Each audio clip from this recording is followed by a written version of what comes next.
calls it prevalence-induced concept change. And it basically finds that as people experience fewer and fewer problems, we don't actually become more satisfied. So there's this psychologist, I believe he's now at Brown. When I spoke to him, he was just finishing up his PhD at Harvard. And he did the study that was published in Science. I can't remember its title, but he basically came up with this theory that's called prevalence-induced concept change. So what they did in this study is they took a group of people.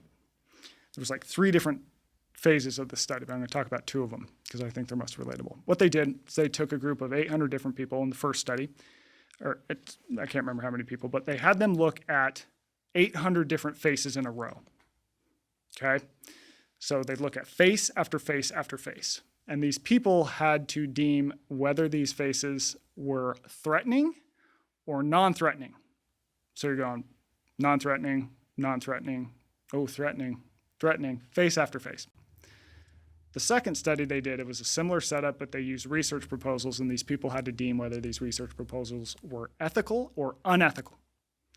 Same deal. About midway through, they start feeding these people fewer and fewer unethical proposals. You read a research proposal, and it either crosses this like moral line you have in the sand, or it doesn't cross it.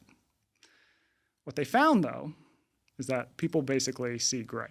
So as people started encountering fewer truly threatening faces, they started judging faces that were on the borderline as threatening. So they said threatening just as many times, even though the faces weren't truly threatening, faces that they would have let slide before. Same with the research proposals. As they get fewer and fewer unethical ones, they start to get nitpicky. It calls it prevalence-induced concept change. And it basically finds that as people experience fewer and fewer problems, we don't actually become more satisfied.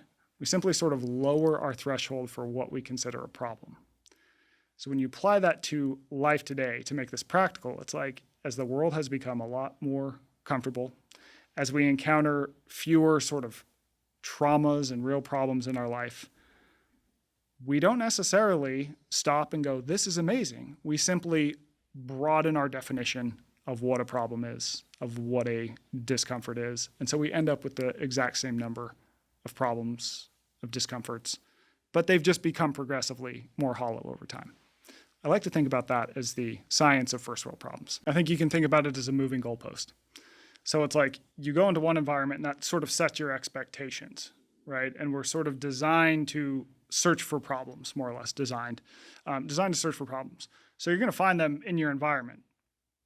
No matter how unproblematic your environment is, sort of objectively unproblematic.